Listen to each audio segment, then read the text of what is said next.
Hello, and you're in for a treat if you're a fan of overly verbose nonsense about sequential art, or as we know it around here, Prolix, Comix, Bollix.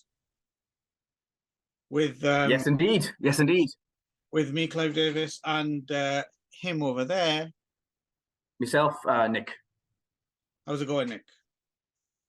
Not too shabby, not too shabby. I'm already excited to ask you how it was you discovered this weird thing that you've unearthed. Well, it's not me who's unearthed it, but someone has, thankfully. In fact, it's fuck, I should Mort Todd, I believe. There we go. Thank you. Good. You saved my bacon there. Yeah. Yes, Mort used to, whose name I remember quite well from leafing through issues of Cracked magazine and stuff as a kid. He's a comics, artist and writer himself. Yeah. Okay, interesting. Yeah, so what we're talking about specifically is SADISTIK.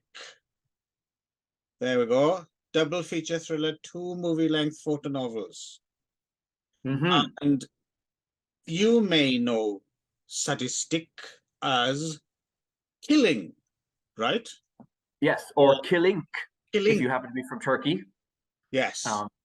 Hello to all our Turkish friends. Yeah, so I suppose there's a bit of scene setting necessary here. And yeah, so we're in the early 60s, about 1962, right? Which is the boom era for slightly more adult themed Italian comics, right? Yes, fumetti nera, meaning dark comics or black comics. Yeah, which were popular, it seems, specifically in Italy and France as well, but I think across Europe to a certain extent, and obviously depending on case by case, character by character. But it's a fascinating era, actually, of comics, I think, which we probably should be dipping into a bit more in the future, because I'm really interested in that stuff, and I've read a lot of it. Yes. So you and I both watched, I watched the first 2/3 of a documentary. I think you watched the whole thing about this, specifically the character of killing or sadistic.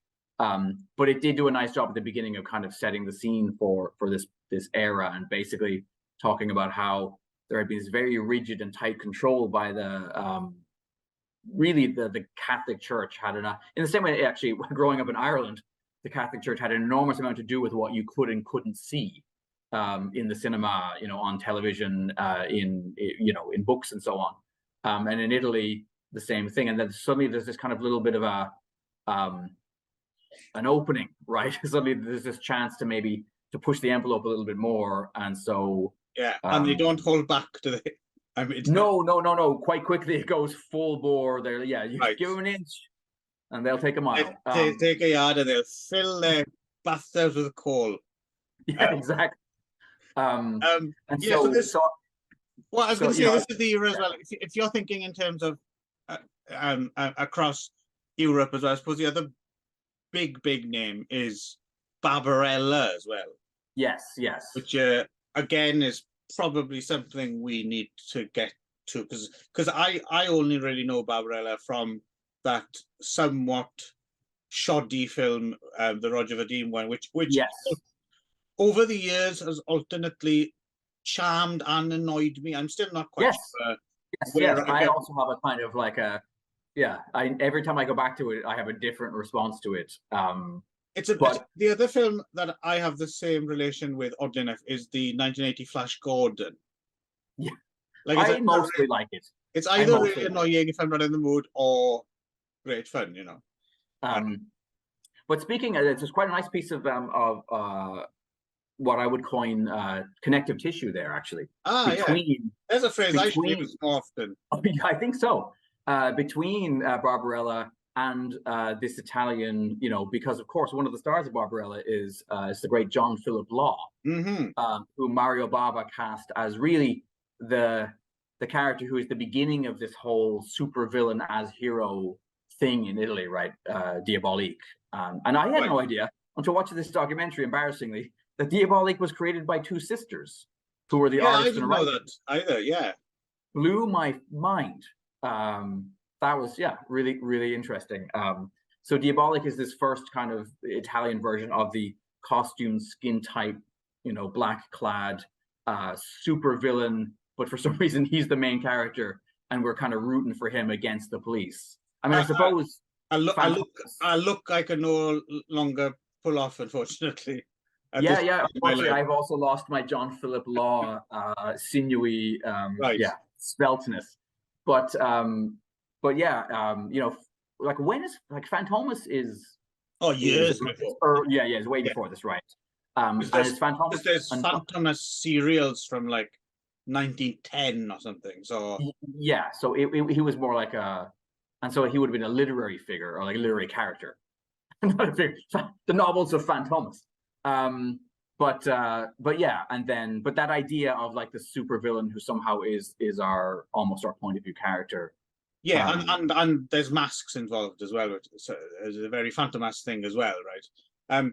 But yeah, so there's definitely like this Phantomas, Diabolik, and then our eventual destination is killing. But just to fill in a little bit more of the background as well, yeah. So you have these Fumetaneri, which seem to become increasingly more kind of sexy and over the top, and then you have people like Guido Crepax, Yes, and stuff like that, and there's a few other people, and again, this is all stuff that I would be very interested.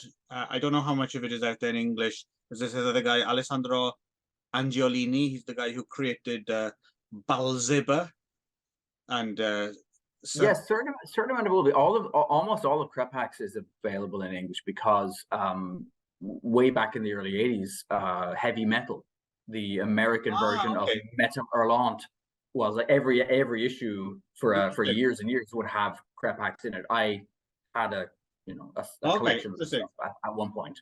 That's because it's a definite blind spot for me. The Metal Hurlant stuff.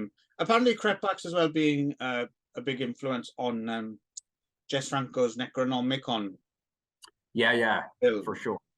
But yeah, so all obviously this is the balls rolling, right? And then you have the along that you have this Phantomas Diabolique, and I'm sure there's other lesser well remembered skin tight anti-hero right.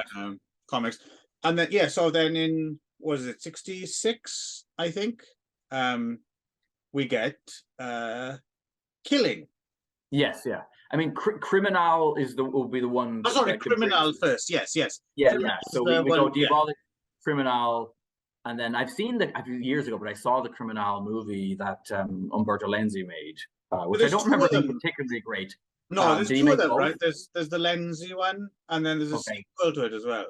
Right, but I don't remember them being. I remember loving the Diabolic film. Diabolic is great. Yeah, I've come back to it many times since, and it's always great. But I remember being disappointed by Lenzi, and I love Lenzi, but that's not him at his best. Right. But yeah, you're quite right. Sorry, the reason I got confused is because Killing is also known by a bunch of other different names, and in fact, we read it under the sadistic moniker, right? But also he was known as satanic, right? In France, which is confusing because there's a whole other satanic comic which was also turned into a film, right? There's a satanic film which looks kind of interesting. I've not seen that one. Have you seen that one? No. Isn't it about like a witch, like an old crow? Yeah, who looks like it from what little I dug into it. A beautiful woman. It does look kind of interesting. So Killing and so Killing doesn't.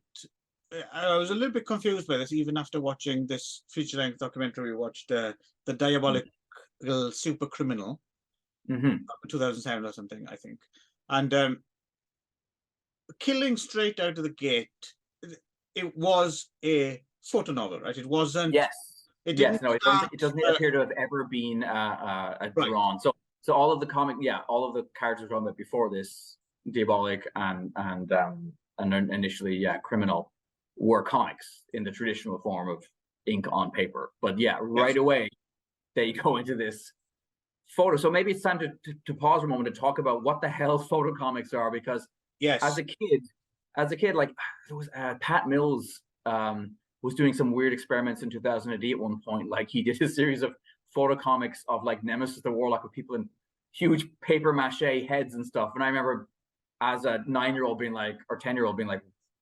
no, I don't want. No, it's a strange format that takes a while to acclimatize. So just to specify here, just because some people might not know specifically, before we talk about our reactions to it or what we think of it, what we're talking about is that instead of a drawn comic panel, it's a photograph. It's a live action photograph, but with there we go, with speech bubbles. Actually, that just looks like really well drawn art. So maybe getting close there. Yeah. But there are actual photographs here. Yeah, with speech bubbles and everything, inking and stuff as you would get in a comic. But yeah, crucially, the idea is that they're photographs, right? So for me, I'm guessing you would have had the similar experience, just growing up where and when we did. But for me, the photo novel was something that I was largely familiar with through like romance. Yes, absolutely. This is a girls' comic or teenage girls magazine format. Yes. Yeah. It would be in, I don't know, I can't remember, like Bunty or Jackie or those kind of things, which I didn't have, but I'm guessing I remember them being around, so I'm guessing one of my sisters or something must have. Yeah. They were in my house too. My younger sisters would have some of that stuff. And they were always, they were like little trifling romance stories. Does he fancy me or not? Yes. Yeah. Or girls being mean to each other. And sometimes they turn up you'd see them in newspaper strips as well occasionally, right? Yes. I'm sensing by I never got on with them. Nope, not at all. Not just the subject matter, which was boring to me as a child, but they just looked like tacky, I think is the only word I can. Yes. Really, really tacky.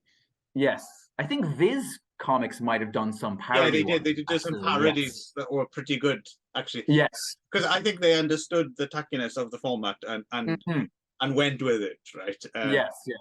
I think theirs were the only ones I ever enjoyed as a kid, were the Viz versions. And picking up, so basically this, what's his name again? Monty Todd? No. Mort Todd. There we go.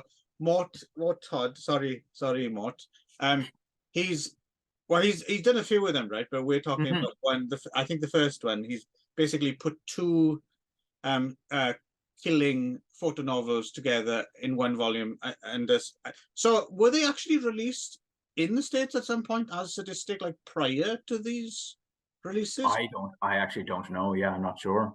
And I was also seems unlikely to me, but maybe. So obviously he's translated them as well, which is another thing that fascinated me in terms of, because I don't know how would you have got to like the original elements to reproduce it. So I'm guessing he must have reproduced it from some form of facsimile, but in that case, all the speech bubbles and everything would have to be in exactly the same place, right? Because they'd all be in place. So it's hard to say, because I mean it's actually really clear. Like it's really well done. Yeah. And the other thing I was unclear as well about is, so apparently the action takes place in New York City, it seems, right? But I wasn't sure if that's something that Mort Todd's changed, or because I can easily see that actually being the case in the original. Oh yeah. So I'm not sure. Probably. If he Americanized it, or if it was Americanized back in the day, if it was actually, because I don't know where these would have, because I doubt these would have sold well. Like I can imagine them, like you said, if they turned up in something else, like an anthology comic. But I can't imagine that standalones. No, I don't. I just don't think it would have. People wouldn't have been interested, I don't think, in the States. Yeah, yeah, because the thing is, they're too adult for kids. So I mean, at the same time, you would have had, this is the prime Stan Lee era Marvel comics, right? So that stuff is geared at the kiddie market, but nobody's really gearing comics with this like tits falling out of like Right. bustiers and like and I was quite taken aback actually, particularly in the second story, by just how much of a bastard Yeah. our hero actually is. I was like, holy crap, this guy's he's rough, it like, yeah, lays into the kind of the S&M side of things very heavily. And I just, yeah, I mean, the only place you would have bought this was like in a brown paper, wrapper at the back. But then Yeah. that's not what But you're looking for either, right? Because no, it's not strong enough. it's not Right? that either. No, So it's, no. yeah. Yes. So we got these two adventures of Mhm. killing or sadistic, and and he's horrible. Yeah. Wow. Particularly in the second of the two, like Yes. as you say, it is a bit of a magazine format. There's actually a little bit of an essay at the beginning about whether we want to talk about this much, but there was a lengthy series of unofficial adaptations made in Turkey, right? The only actual movie versions of these characters were made in Turkey, right? Yeah, and actually the second of these two stories, Killing, Strip and Kill, Yeah. was adapted for one of the, I think there's like 12 or 13 Yes, yeah. of them. And it's interesting as well, especially that second one. It really reminded me of like a really sleazy take on like an old serial or something. And a lot of those Turkish films of that period and the Killing ones they did do have that vibe of like an old serial from the 40s. Right, right. The Phantom, but with way more Yeah, with more scum. 60s and 70s sensibilities. Mhm. Yeah, no, and yes, he's garroting people in the first story as well, and Yeah, torturing, the just first one killing basically, them. the plot is like paper thin well, really in both of them, but in the first one basically Sadistik is seen in flagrante with his with Dana, right, Right. his girl, who is played by the same, and this is interesting, because in a way I think it's legitimate to call them actors, Yeah, absolutely. because really this is like, it's a really okay. I'm going to say, maybe get out of its way with. I really liked these far Yes. more than I expected to, given that I don't generally get along with photo comics. And there's a few different reasons why. One is, the general scummy tone was pretty awesome, but also they really feel like they were directed Mm.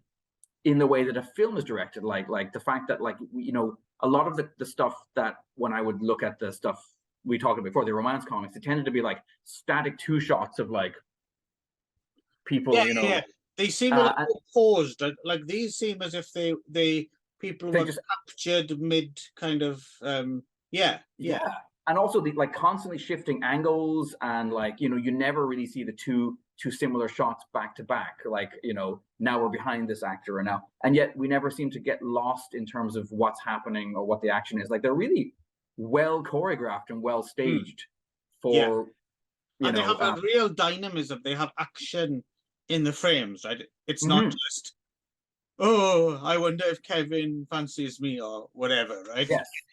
So Um, yeah, no.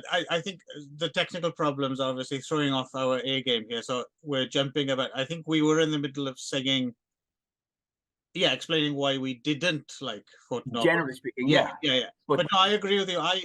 After a bit of a climb, because there's a period of acclimating. acclimatization. Yeah, and then Yeah. oh, okay, now I'm into, especially when we got to the second.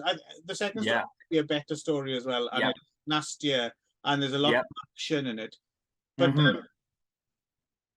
yeah, it's just as well. You say the plots are paper thin. The plots are basically paper thin, but also very contrived as well. Yeah. Yes. And very action oriented. But in the first one, basically, our villain hero is basically caught in the act of making love with his paramour, by a woman who catches this on camera, and then she proceeds to try, because he's a supervillain, so he's never supposed to be seen without his mask, and she's going to expose his secret to the world, and and then he doesn't take kindly to this. And then there's a whole B plot with a bunch of gangsters that she's also vaguely involved with. She's the girlfriend of a gangster who's been in prison and now gotten out, and they get involved. Many of whom I recognize. That's what's really interesting about this for me, is being somebody who really likes, Italian B films of the 60s, whether they be spaghetti westerns or giallo or whatever it is. A lot of these like faces I immediately, oh, I know that dude, and apparently a lot of them were they were jobbing B actors, yeah, who would take time out, were like, yeah, I've got a weekend, sure, I'll go up to the villa and shoot some killing for you. Well, another interesting thing, according to the doc, another thing that's quite into a bit of a tangent, but something I appreciate. I don't think it's a great. Actually, this was my second time watching the documentary. And okay. What's kind of interesting is how sometimes, a documentary about something you know nothing about will get you into something. It's the hook. But then, on the other hand, if you're not already into something, it means nothing to you. So I think the first time I saw this documentary, it kind of just bounced off. Yeah. Because I hadn't read any of this, so I didn't really saw it. But after having read it, it was a lot more interesting for me to watch it this time. And it's funny, what I like about it as well is, and this is nothing to do with this is out of their hands. This is not something that is just a reaction I had in today's climate. Is we become so used to seeing the Netflix template of documentaries now, right? The kind of really interesting basic concept. First, let's stretch it out to 12 episodes, and then let's have it all shot in exactly this same template. Don't forget to throw in random drone shots for no real reason at all, every now and again. And the thing is, I don't know, there's something numbing about, after seeing 3 or 4 documentary series in that stuff, and it's not just Netflix, but Netflix is a good example of people who do it. And then you see like it isn't particularly well done. It's very scrappily done. Oh yeah, shaggy doc. Yeah, sure. Yeah, and but it's just so refreshing. It's, oh, thank God, something that looks different. Something that just looks a bit different. But anyway, that's neither here nor there. But one of the things that popped up in the doc was quite interesting to me. So apparently the suit that they use, designed by Carlo Rambaldi. Yeah. This blew my mind as well. Who, if pretty interesting, gentle viewer, if you don't know who Carlo Rambaldi is, well, he once showed up in court to defend Lucio Fulci after he was accused of vivisecting dogs on the set of, was it Lizard in a Woman's Skin, I think. And Carlo Rambaldi showed up with his entire vivisected dog set and inflated the little ducks and stuff inside them to show. He really was a brilliant special effects guy. Another one of his is is whatever the fuck Isabella Gianni gives birth to in Possession, right? That's Carlo Rambaldi again. Am I making this up? Did he work on E.T. as well? Did I just? Yes, he did. I think he did. Yes, I think he did too. Yeah. And what's the one with the white buffalo flying around all over the place? I think that's a white buffalo flying all over the place. I think that's the one. Yes. Yeah. Anyway, I was really interested because it is a cool looking suit. It is. Yeah, in fact, it's a cooler looking suit than the one it's ripping off. I've already got mine on the way from Amazon. Perfect. He's stalking around your balcony outside. That's a Halloween, I think, just like all year round, pretty much. Yeah. But it's because it is a bit of a lift of Criminal's suit. But it's better. It's actually a better looking suit. It's more sinister looking. Yeah, definitely. And there's a lot of masks. There's a lot of masks underneath masks. Yeah, a lot of amazing masks. that stuff. This story as well. There's this. I don't know quite how the science behind this works, or if they gave it too much thought. But there's a bit where he comes across, like, I think it's a dead person, and he needs to imitate them later on. So he just said, it casually throws off, "Oh, I'll just use this." He's got a mask in his hand. "I'll just use this mask to make a copy of his face." Yes, He actually has to take an impression, like a rubbing. Yeah, face. What? Yes, just to give an idea of how ghoulish it is, well, you mentioned that in the second story as well, there's like a formula, which is he puts it on a dead woman's corpse, right? And then it involves it having to be dug up. Yeah, and it's for some sort of poison murder gas as well. It's like it's a formula for something awful. In retrospect, it would make no sense that he would have done that. What would you do that for? Just write it on a bit of paper, for fuck's sake. Yeah. How is that practical? Because then you get to dig up corpses and you get to corpses. Yeah. That story has got one of my favorite characters in it. This dude. Oh yes. He's the one with the straight razor, right? Who? I mean, I honestly couldn't believe that it went here. Like at that point, I was like, "What? This is like." He's really going for it, it is. And it's just, it's totally, it's the ugliest end of Giallo, and yet in the '60s, and then in this comic, it was just, I was wow. It is peculiar, and you do wonder who it, because like. Most in the documentary we do see one guy talking about it. I guess he had to be 7 or 8. Yeah. Like, oh yeah, I had a connection. I had this sketchy news agent who would give me whatever I wanted. But it is because no upstanding adult citizen would have been seen reading it. I don't think on the tram or something, right? Like they might have had it secretly in their briefcase at work or something like that. But yeah, it's obviously too strong for children. But I'm guessing, it must have been children, teenagers getting their hands on it, right? And irresponsible adults.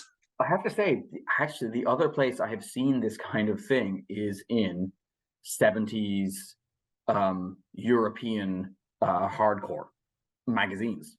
I can remember somehow being a kid in Ireland and a friend's dad, having a collection of like 70s French magazine he bought on some trip, and smuggled back into Ireland.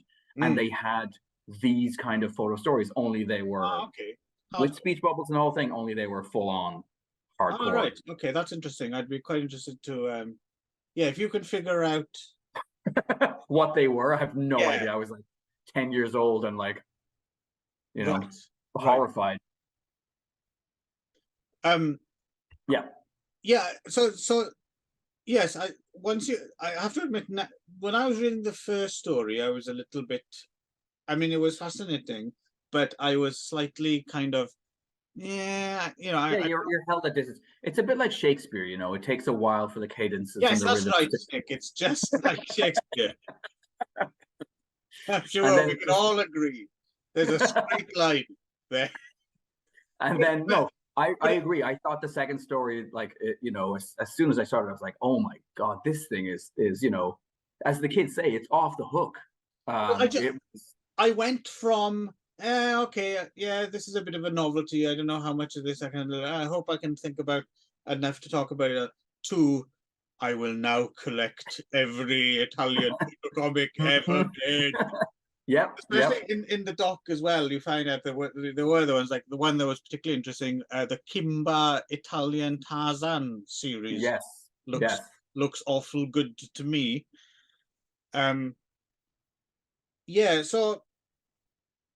So it is definitely a gateway drug, I think. As you said, there's some little in between the stories as well. There's little. It is a magazine. Yes. So about there's an interview with Tura Satana. Yeah, this is a bit. I mean, it's a nice little interview. It is. I learned things I did not know. I'm embarrassed. I didn't know that she was Japanese. I had no idea she's from Hokkaido, yeah. that her dad was from Hokkaido. Yeah, that was something. And then a but lot of other doesn't really grimmer stuff I didn't know. doesn't But yeah, really it doesn't belong connect. here. Doesn't really connect at all. No. Yes. Although you Except can maybe the imagine hair. you can imagine she would have been a good kind of female version of actually there was one of the Turkish films is a female killing. Oh, okay. Yeah, I don't know if that one's sounds- extant because there's a few of them about actually some of them you can see for free with subtitles on archive.org actually, so you can investigate the world of killing.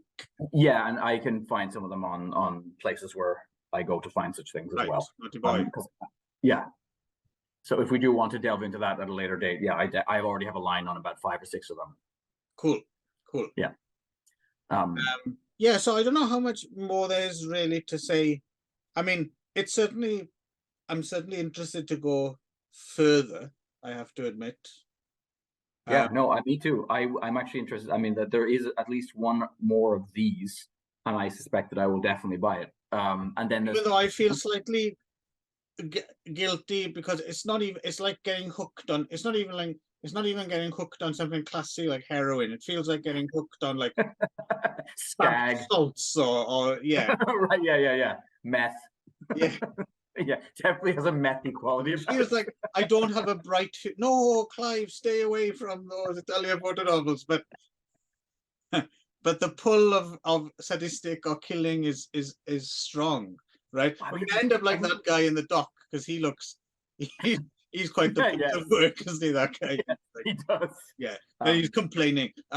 This diabolic, this fucking old man's shit, you know. Yeah, not nearly hard enough. Yeah, at the end of this one is the one where he puts this woman on the rack and then just shoots her in the head. It's completely brutal. I think what I like about it as well is it's easy to, if you're not paying attention and taking in all the information, it's easy to miss. But while he's doing that as well is yes. Like he's really enjoying himself, right? That's the thing. Yeah, he's amazing. And then the other thing that I love about it is the fact that he kind of gets to have your cake and eat it too, because he's almost exclusively punishing other villains. It's basically a villain on villain story, right? Like all the people that, yeah, he's a piece of shit, but everyone else he kills are also pieces of shit. Like there's not, and then the cops are kind of buffoonish, right? But they never seem to really. He doesn't seem to kill. It's always curses that killing has got away one more time, kind of thing. Mm-hmm. Yeah, I love the way he has the disrespect of not only killing people, but then like using their corpses as decoys and things. Oh yeah, the one where he hurls the woman off the top of the thing dressed as him. It's just like, yeah, no. They had lots of fun. I mean, I don't know. Maybe you've limited appeal to weirdos like us, but if you liked Danger Diabolique, if you like, oh, you mean that old man's fucking? That's the one. This is the real thing. Well, no, thank you to Mort Todd for allowing us to kind of see it all tidied up and nice and reflected, and I don't know how many. I mean, there's another 3 or 4 volumes, right? It looks like it, yeah. So you're looking at about 8 to 10 stories altogether. But something that wasn't made clear again in the doc, but was this a weekly magazine, a monthly magazine? Like, how many are we talking? Like, how many? I'm not sure. And apparently, when it finally did stop being published, then like these things sometimes happen. Remember, we were talking about something. Oh yeah, what was it? What's the in a previous episode of PCB we talked about the guy who could stretch through Stark. Yes, yeah, Stark, yeah. So that after they finished in England, a French publisher went and published it for another several years, right? Right. So in Argentina, apparently, it went on for a decade or two longer than it did in Italy. Oh, you mean the new stories? Yeah. So the Argentinians just shot their own stories as well, and then you also have the Turkish movies and stuff. So it really did become a little cottage industry, I guess, around the world. People were like, hey, you know, because one of the nice things is that what's his name? Apparently, Aldo, somebody Oh, here, Agliata. yeah. So they Apparently the make a guy. big deal in the doc about unmasking who the real Diabolic in the comics was, who was the actor under the mask, right? Although I still don't feel as if they actually totally solved it, right? It seems to me it could have been a whole bunch of people at different times. Yes, yeah. If they were there anyway doing something else, they pull double duty as, you know. Yes, yeah. It's just they try and build in a little bit of suspense. Yeah, I thought that stuff was fairly silly. It's a bit silly, yeah. But yeah, anyway. But yeah, I mean, I'll just take somebody putting on the mask, and you're ready to go, kind of. I also like You they said, have to have a certain figure. Like we said, we're not pulling it off anymore, right? no. I really have to suck it in. I'd have to get myself a girdle. But and the other thing that, you know, which I think we mentioned off air, was I was really excited to see George Hilton, who's one of my favorite Euro. In fact, he's Argentinian himself, right? I believe so. Yeah. I believe so. Yeah, his real name's Jorge. And did he do the Argentinian ones maybe, or I suppose he was already in Italy, right? So at that point, I mean, right, but then he would have gone back. I mean, like, my understanding is like he, you know, by the early '80s. Well, what's the one that you and Darren did, Raiders of Atlantis? That's one of the last things I remember Hilton being in. Is he in that? Yes, yeah, he's wearing a hideous pair of shorts and like a Hawaiian shirt. Okay. I forget. And anyway, yeah, so